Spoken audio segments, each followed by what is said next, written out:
उनको कवर करने के बाद भाई मैक्सिमम लोग कह रहे थे भाई पार्ट 2 जल्दी बना, पर भाई पिछले वीडियो में 300 से ज़्यादा कमेंट आए और सभी का जवाब देना इस वीडियो में इम्पॉसिबल सा लग रहा है, क्योंकि अभी विलगैक्स की ओरिजिन बाकी है। लेकिन फिर भी मैं कंप्लीट करने की कोशिश करूंगा इसी वीडियो में। तो विलगैक्स के फैंस वीडियो को एंडिंग तक देखना, क्योंकि वीडियो थोड़ी सी खास होने वाली है। और आप में से किसी ने अगर अभी पार्ट 1 को ही नहीं देखा है तो जाके पहले पार्ट 1 को देख लो, उसके बाद इस वीडियो को देखना।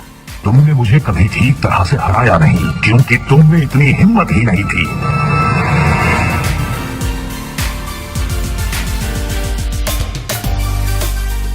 तो पिछली वीडियो में हमने बात की थी कि बेन 10 विलगैक्स को एस्केलेन से वॉर करके घायल कर देता है, जिसके बाद विलगैक्स ड्रैगन के फॉर्म से अपने असली फॉर्म में आ जाता है और फिर उसके बाद वहां से भाग जाता है। लेकिन विलगैक्स का चेला साइफन अर्थ पर ही फंस जाता है। लेकिन कुछ महीनों बाद विलगैक्स को प्लम्बर्स की टीम पकड़ लेती है और उसे इनकार्सिका के जेल में ले जाती है, जहां यूनिवर्स के सबसे बुरे लोगों को बंदी बनाकर रखा जाता था। लेकिन विलगैक्स इतना बुरा होता है कि सिर्फ उसके लिए पूरा इनकार्सिका को खाली कराया जाता है और वहाँ के कैदियों को कहीं और शिफ्ट किया जाता है, ताकि विलगैक्स वहाँ किसी की मदद से या किसी को रिश्वत देकर भाग ना पाए। और इसी का फायदा इनकर्जन्स उठाते हैं और विलगैक्स के प्लेनेट विलगैक्सिया पर कब्जा करने की कोशिश करते हैं। और लगभग इनकर्जन्स विलगैक्स के प्लेनेट पर कब्जा कर चुके थे और अटिया तो विलगैक्स को मारने तक पहुंच जाती है ताकि विलगैक्सिया पर बगावत ना हो सके। और इसी बीच एक बार अटिया बैन पर बंदूक भी चला देती है, पर उस समय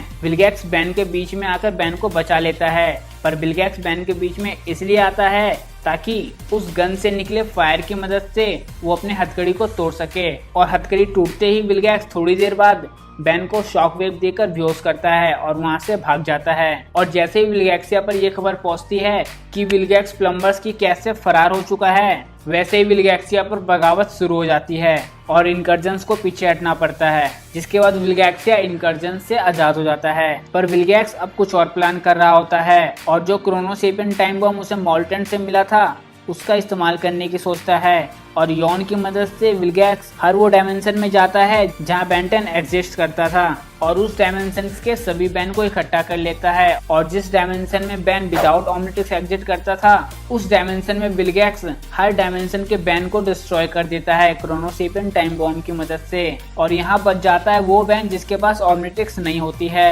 और अब विलगैक्स इस बैन को भी मारने की कोशिश करता है, पर प्रोफेसर पैराडॉक्स इस बैन को बचा लेते हैं और फिर यही बैन विलगैक्स को हराता है। लेकिन यहाँ ये याद रखने वाली बात है कि ये कोई और डायमेंशन है जहाँ पे विलगैक्स अभी हारा है और इसी डायमेंशन के ग्रैंपा मैक्स ने विलगैक्स को अपनी कैद यानी कि अपने डायमेंशन में कैद किया था, जिसके बाद विलगैक्स अब बेन 10 के मेन टाइमलाइन से बाहर हो चुका है, क्योंकि अब विलगैक्स बेन 10 के मेन डायमेंशन में एग्जिट ही नहीं करता। पर यहाँ विलगैक्स को दूसरे डायमेंशन के कैद भी बंदी बनाकर नहीं रख पाते और विलगैक्स उसे भी तोड़ के भाग जाता है, जिसके बाद विलगैक्स वापस मेन टाइमलाइन में पहुंच जाता है। और आते ही विलगैक्स बेन से बदला लेने पहुंचता है और अर्थ पर लैंड करता है। पर उस समय वहाँ पर मिस ब्रीडल मौजूद होती है, जिसे हम माँ ब्रीडल के नाम से भी जानते हैं। और विलगैक्स उन्हें देखकर डर जाता है, क्योंकि कहा जाता है कि एक बार माँ ब्रीडल ने विलगैक्स को बुरी तरह से रुलाया था, पर इसके पीछे क्या कारण था ये अभी तक रिवील नहीं किया गया है। तो मे भी हो सकता है कि आगे चल के हमें बता दिया जाए। और मिस्टर ब्रीडल विलगैक्स को वहां से जाने का आदेश देती है, जिसके बाद विलगैक्स को वहां से जाना पड़ता है। पर विलगैक्स है जो कभी भी हार नहीं मानता। और इस बार विलगैक्स एल्बिडो के साथ होता है, जहां एल्बिडो डिस्ट्रॉय हो चुके मेलवेयर को एक क्यूबोइक सूट में बदल देता है, जिसे बाद में विलगैक्स पहनता है। जिसके बाद विलगैक्स के पास मेलवेयर की ताकत आ जाती है और विलगैक्स उस रूप में इतना पावरफुल होता है कि बेन 10 के सबसे पावरफुल एलियन में से एक एटॉमिक्स, वो भी विलगैक्स को नहीं हरा पाता। पर विलगैक्स चुटकियों में एटॉमिक्स को हरा देता है। साथ ही बेन 10 का कोई भी एलियन इस बार विलगैक्स के सामने नहीं टिक पाता, फिर चाहे वो डायमंड हेड ही क्यों ना हो।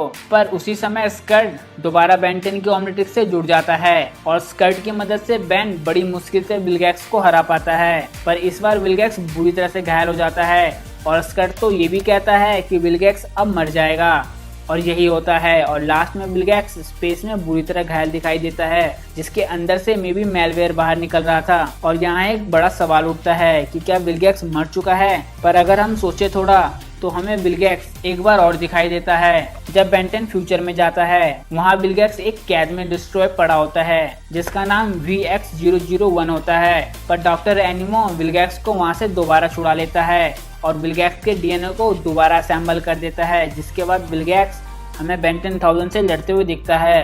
पर अकॉर्डिंग टू बेंटन विकिपीडिया, ये विलगैक्स एक अल्टरनेट टाइमलाइन का विलगैक्स है और मे बी ये पॉसिबल भी है कि ये डायमेंशन एक अलग टाइमलाइन का फ्यूचर है जहां मेन टाइमलाइन से बैन गया था। तो ये तो थी विलगैक्स की स्टोरी लाइन, और अब मैं आपको एक एक करके विलगैक्स की वो हर पावर बताने वाला हूँ जो विलगैक्स को यूनिवर्स का सबसे डेंजरस विलन बनाती है। और उन सब में से जो सबसे यूनिक पावर है वो है विलगैक्स का स्पेस में सरवाइव कर पाना।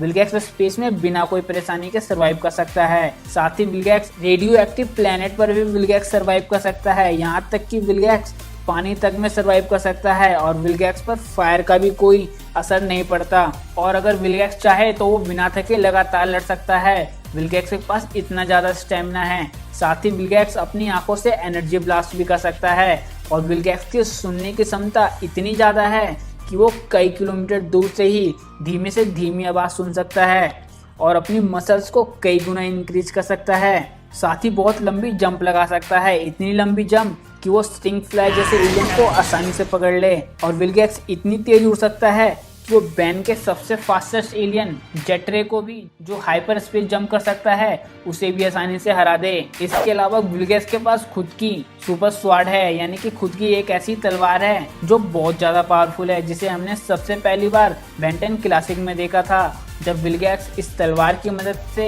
बैन के ओमनिट्रिक्स को निकालने वाला था।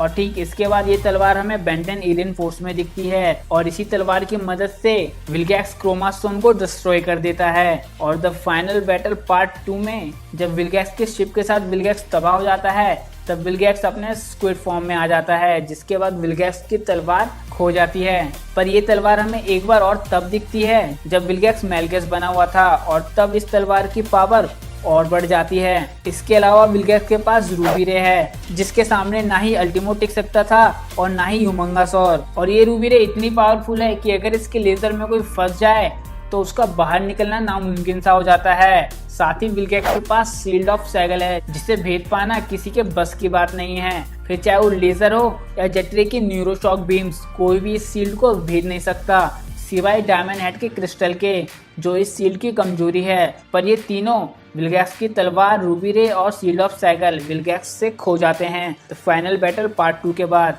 पर बाद में मे बी ये तीनों विलगैक्स को वापस मिल जाते हैं। इसके साथ साथ विलगैक्स के हाथों के स्पाइक्स इतने ज्यादा शार्प होते हैं कि वो वेविक तक को चोट पहुंचा दें। साथ ही विलगैक्स इन स्पाइक्स की मदद से छोटी से छोटी चीजों को तोड़-फोड़ जोड़ सकता है। इसके अलावा विलगैक्स के पास उसकी स्पेसशिप काइमेरियन हैमर है, जो लाइट की स्पीड से भी ज्यादा तेज ट्रेवल करती है। साथ ही विलगैक्स ओमनिट्रिक्स भी पहन चुका है। इसके अलावा विलगैक्स क्रोनोसेपियन टाइम बॉम्ब की मदद से विलगैक्स के पूरे मल्टीवर्स को डिस्ट्रॉय कर चुका है और पता नहीं क्या क्या पूरे यूनिवर्स में विलगैक्स ने किया है। और इन्हीं सब कारणों की वजह से 5 गैलेक्सी में सबसे स्मार्ट एजमत भी विलगैक्स को यूनिवर्स का सबसे डेंजरस विलन कहता है। और भाई जल्दी 10 अक्टूबर को बेंटन रिबूट की मूवी आने वाली है, बेंटन वर्सेस द यूनिवर्स, जिसका मेन विलन विलगैक्स होने वाला है और एक बार और हमें विलगैक्स देखने को मिलने वाला है। तो भाई तैयार रहना। और भाई सच में बेंटन ने बचपन से लेकर आज तक कभी खुद से और सही से विलगैक्स को हराया ही नहीं है, क्योंकि कभी बैन की मदद एजमत कर देता, तो कभी ग्रैंपा मैक्स, तो कभी ग्वेन, तो कभी केविन, यहाँ तक कि स्कर्ट ने भी बेंटन की मदद की है, तब जाके बैन विलगैक्स को हरा पाया है। पर फिर भी जितना भी बुरा हो विलगैक्स यूनिवर्स के लिए, पर विलगैक्स अपने प्लेनेट विलगैक्सिया के लिए एक सच्चा योद्धा है, जो अपने प्लेनेट के लोगों के लिए जान भी दे सकता है। और भाई यार सच में जब बेंटन क्लासिक शुरू हुआ था तब से लेकर आज तक 14 साल हो गए हैं और तब भी हम विलगैक्स को उतना ही पसंद करते हैं जितना आज। फिर चाहे वो बेंटन क्लासिक का विलगैक्स हो या एलियन फोर्स या अल्टीमेट या फिर ओमनिवर्स या फिर रिबूट, सारे विलगैक्स हमें पसंद हैं। और भाई रियली मैं बहुत मिस करता हूँ विलगैक्स को, वो विलगैक्स की आवाज और वो विलगैक्स का स्टाइल। और आप अपनी राय विलगैक्स को लेकर नीचे कमेंट में जरूर बताना। तो यार फाइनली यहाँ समाप्त होती है विलगैक्स की पूरी टाइमलाइन 2005 से लेकर 2020 तक। और हाँ, मुझे पता है आप सबने विलगैक्स को लेकर काफ़ी सारे सवाल किए थे और मैंने लगभग सारे कमेंट पिक